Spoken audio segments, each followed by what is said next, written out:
Yes, എന്നാലും വലിയ പ്രതിഷേധമാണ് ആ സ്ഥലത്ത്. ഗതാഗതം തടഞ്ഞുകൊണ്ട് പ്രതിഷേധിക്കാനാണ് നാട്ടുകാർ തയ്യാറെടുക്കുന്നത്.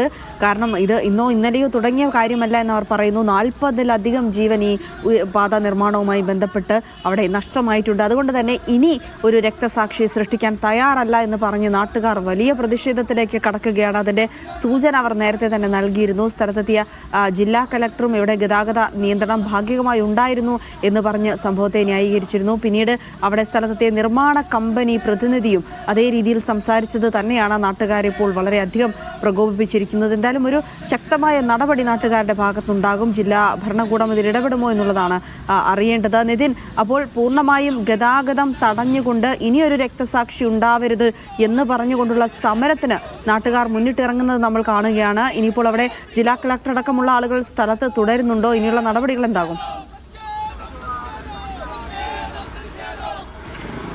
തീർച്ചയായും ജില്ലാ കളക്ടർ അല്പം മുമ്പ് ഇവിടെ എത്തിയിരുന്നു. ജില്ലാ കളക്ടർ ഇതുമായി ബന്ധപ്പെട്ട് റിപ്പോർട്ട് തേടിയിട്ടുണ്ട്. നിർമ്മാണ കമ്പനിയോട് റിപ്പോർട്ട് തേടിയിട്ടുണ്ട്. ആ റിപ്പോർട്ട് ഇന്നോ നാളെയോ ലഭിക്കുമെന്നാണ് മനസ്സിലാക്കുന്നത്. ഈ അപകടം നടന്ന സ്ഥലത്തേക്ക് ഒന്നുകൂടി പോകാമെന്ന് തോന്നുന്നു. അതായത് ഇവിടെ ഇപ്പോൾ ഈ ഗഡറുകൾ മുറിച്ചു മാറ്റുന്ന പണി അല്പം മുൻപ് നടക്കുന്നുണ്ടായിരുന്നു. പക്ഷേ ഇപ്പോൾ ആ പണി ഇവിടെ അവസാനിച്ച മട്ടാണ്. തൊഴിലാളികൾ ഇവിടെ നിന്നും മാറിയിട്ടുണ്ട്. ഈ നിർമ്മാണ കമ്പനിയുടെ ഉദ്യോഗസ്ഥർക്കെതിരെ അല്ലെങ്കിൽ ഈ തൊഴിലാളികൾക്ക് നേരെ ആളുകൾ പ്രതിഷേധവുമായി എത്തുന്നൊരു സാഹചര്യം ഉണ്ടായിരുന്നു. ആ ഒരു സാഹചര്യത്തിലാണ് നിർമ്മാണ കമ്പനിയുടെ തൊഴിലാളികൾക്കും ഇവിടെ നിന്ന് മാറിയത്. അവർ ഇപ്പോൾ നേരത്തെ ഗഡറുകൾ മുറിച്ചു മാറ്റുന്നൊരു സമീപനം ഉണ്ടായിരുന്നു, അല്ലെങ്കിൽ ഒരു സാഹചര്യം ഉണ്ടായിരുന്നു. അത് മുറിച്ചു മാറ്റി ഇവിടെ നിന്ന് മാറ്റാനുള്ളൊരു ശ്രമമായിരുന്നു. പക്ഷേ ഇപ്പോൾ അത് പണി ഇവിടെ നടക്കുന്നില്ല. ഈ ഗഡറുകൾ മുറിച്ചു മാറ്റുന്ന പണി താൽക്കാലികമായി നിർത്തിവെച്ചിട്ടുണ്ട്. പ്രത്യേകിച്ച് ആളുകൾ, ഇവിടുത്തെ പ്രദേശവാസികൾ വലിയ പ്രകോപിതരാണ്. അവരപ്പോൾ എങ്ങനെ പ്രതികരിക്കുമെന്നറിയില്ല. പ്രത്യേകിച്ച് ഒരു മരണമുണ്ടായി, അപ്പോൾ തുടർച്ചയായ അപകടങ്ങൾ ഉണ്ടാകുന്നു. നേരത്തെ തന്നെ പല പരാതികളും മറ്റുമുണ്ട്. അപ്പോൾ ആളുകൾ എങ്ങനെ പ്രതികരിക്കുമെന്നറിയില്ല. അതുകൊണ്ട് തന്നെ ആവണം ഒരുപക്ഷെ ഇവിടെ നിന്നും ഈ ആളുകൾ ഇവിടെ നിന്നും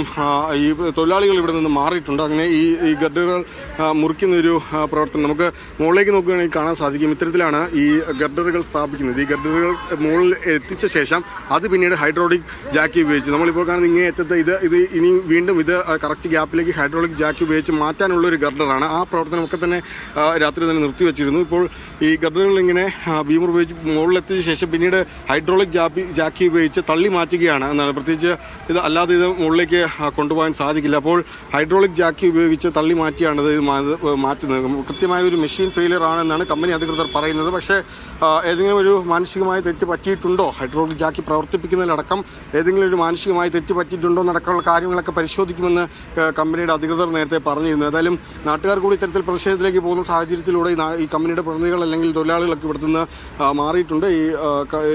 ഈ ഗർഡർ മുറിച്ചു മാറ്റുന്ന പണികളടക്കം ഇപ്പോൾ ഇവിടെ നിർത്തിവെച്ചിട്ടുണ്ട്. 2 ഗർഡറുകൾ, അത് ഒന്ന് ആദ്യം വീഴുന്നു, മറ്റേതിലേക്ക് തട്ടി രണ്ടും താഴേക്ക് വീഴുന്നു. കറക്റ്റ് ഈ വാഹനവുമായി എത്തിയ അല്ലെങ്കിൽ ഈ വാഹനത്തിന് മുകളിലേക്കാണ് വീഴുന്നത്. ഡ്രൈവർ ക്യാബിലേക്ക് തന്നെ വീഴുന്നു. ഈ വാഹനം പൂർണ്ണമായും തകർന്നിട്ടുണ്ട്. അതായത് ഇത്രയും ഭാരമുള്ളൊരു ഗർഡർ വാഹനത്തിലേക്ക് വീഴുമ്പോൾ എങ്ങനെയാവും പിന്നീട് ആ വാഹനത്തിൻ്റെ അവസ്ഥ നമുക്ക് മനസ്സിലാക്കാവുന്നതേ ഉള്ളൂ. അത് കൃത്യമായി പൂർണ്ണമായി ആ വാഹനം തകർന്നിട്ടുണ്ട്. ആ വാഹനം ഇവിടെ നിന്ന് മാറ്റിയിട്ടുണ്ട്. അത് കുറച്ചധികം ദൂരത്തേക്കാണ് മാറ്റിയിട്ടിരിക്കുന്നത്. അത് പൂർണ്ണമായി മറച്ച നിലയിലാണുള്ളത്. ഈ മൃതദേഹം വളരെ മോശമായ അവസ്ഥയിലായിരുന്നു എന്നാണ് നാട്ടുകാരിൽ നമ്മൾ മനസ്സിലാക്കുന്നത്. സ്പോട്ട് ഡെത്താണ് എന്നാണ് പോലീസുകാരും ഫയർഫോഴ്സും പറയുന്നത്.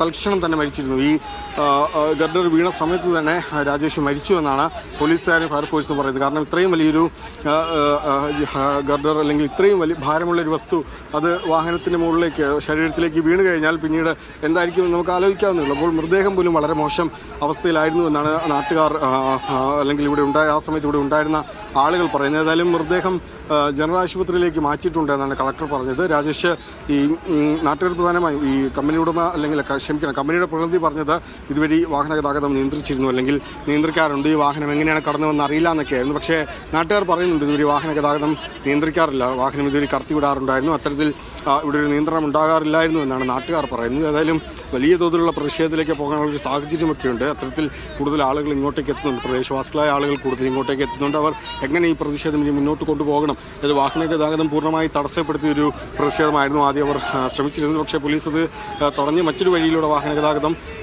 വേറൊരു ബാരിക്കേഡ് മാറ്റി അതുവഴി വാഹന ഗതാഗതം മാറ്റിയിട്ടുണ്ട്. അപ്പം പക്ഷേ അപ്പോഴും അവർ പ്രതിഷേധം എങ്ങനെ മുന്നോട്ട് കൊണ്ടുപോകണം എന്നടക്കമുള്ള കാര്യങ്ങളൊക്കെ തന്നെ അവർ ഹരിപ്പാട് സ്വദേശി പള്ളിപ്പാട് ജിഷ്ണു ഭവനിൽ രാജേഷാണ് നിർഭാഗ്യകരമായ ദാരുണമായ അപകടത്തിൽ മരിച്ചത്. മുട്ടയുമായി എറണാകുളം ഭാഗത്ത് നിന്ന് ആലപ്പുഴയിലേക്ക് അദ്ദേഹത്തിൻ്റെ പിക്കപ്പ് വാനിൽ വരുമ്പോഴാണ് അപകടം ഉണ്ടാകുന്നത് രാത്രി 2:30-ഓടെ. ഇപ്പോൾ രാജേഷിൻ്റെ ചിത്രമാണ് പ്രേക്ഷകർ സ്ക്രീനിൽ അല്പസമയം മുമ്പ് കണ്ടത്. എന്തായാലും ഈ അപകടം ഉണ്ടായതിന് ശേഷം തന്നെ നാട്ടുകാർ അവിടെ എത്തി വലിയ പ്രതിഷേധത്തിലേക്കൊക്കെ കടന്നിട്ടുണ്ട്. നാട്ടുകാരുടെ പ്രതികരണം ഒരിക്കൽ കൂടി കേൾക്കും. പല നാട്ടുകാരും ഇതിന് ബന്ധപ്പെട്ടിട്ടും അതിന് ഉത്തരവാദിത്വം ഉണ്ടാക്കിയിട്ടില്ല. അപ്പൊ ഇതിനൊരു ഉത്തരവാദിത്വം ഉണ്ടാകാതെ ഒരു കാര്യം നടക്കൂല. ഉണ്ടായിട്ടുണ്ട്. അരൂര് വെച്ച് ഒരു രോഗി മരണപ്പെട്ട് ആംബുലൻസിൽ വെച്ച്, അറിയാവോ? ആ ഓട്ടോറിക്ഷക്കാർ കളഞ്ഞിട്ട് മാറ്റാൻ പറ്റിയില്ല. അതുപോലെ തന്നെ എരമുല്ലൂർ വെച്ചൊരു മരണം ഉണ്ടായിട്ടുണ്ട്. അങ്ങനെ എത്ര മരണം നിങ്ങൾ ഈ തുറവൂര് തൊട്ട് അരൂര് വരെയും കൂട്ടി നോക്കുക, എത്ര മരണം ഉണ്ടായിട്ടുണ്ട്. ഇവരെല്ലാം കാശ് വാങ്ങിച്ചിട്ട് എല്ലാ കാര്യം എന്തെങ്കിലും കാര്യം ചെയ്യുമ്പോൾ അവർ കണ്ണടക്കാണ്. പോയപ്പോ അവന്റെ കുടുംബത്തിൽ പോയോ? അപ്പൊ അയാൾ പറഞ്ഞില്ല, അയാൾ ഇപ്പൊ നാട്ടുകാർ ഒച്ചയെടുത്തപ്പോ അയാൾ രക്ഷപ്പെട്ടണ്ട.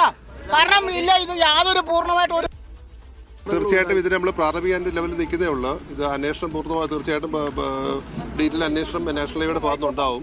എന്തുകൊണ്ടാണ് സംഭവിച്ചത് വ്യക്തമായിട്ടൊരു അന്വേഷണം ഉണ്ടാവും, നാഷണൽ ഹൈവേയുടെ ഭാഗത്തുനിന്നുണ്ടാവും. ജാക്ക് ഫെയിലിയറായി ഇത് താഴെ വീണെന്നാണ് മനസ്സിലാക്കുന്നത്. ഇതിലെ പറയാം, ഒരെണ്ണം വീണു, അത് മറ്റേ ബീമിന്റെ മേളിലോട്ട് കുഞ്ചാട്ടന്റെ മേളിലോട്ട് വീണു, അങ്ങനെ രണ്ടുകൂടെ കൊളാപ്സ് ചെയ്യുമെന്നാണ് മനസ്സിലാക്കുന്നത്. നമ്മൾ സാറിന് നമ്മൾ ഈ ഇത് സമയത്ത് വാഹനം ട്രാഫിക് സ്റ്റോപ്പ് ചെയ്യുമായിരുന്നു, സ്റ്റോപ്പ് ചെയ്യാൻ ഡയറക്ഷൻ കൊടുത്തിട്ടുണ്ടായിരുന്നു. ഇത് എന്താണ് സംഭവിച്ചത് നോക്കാം.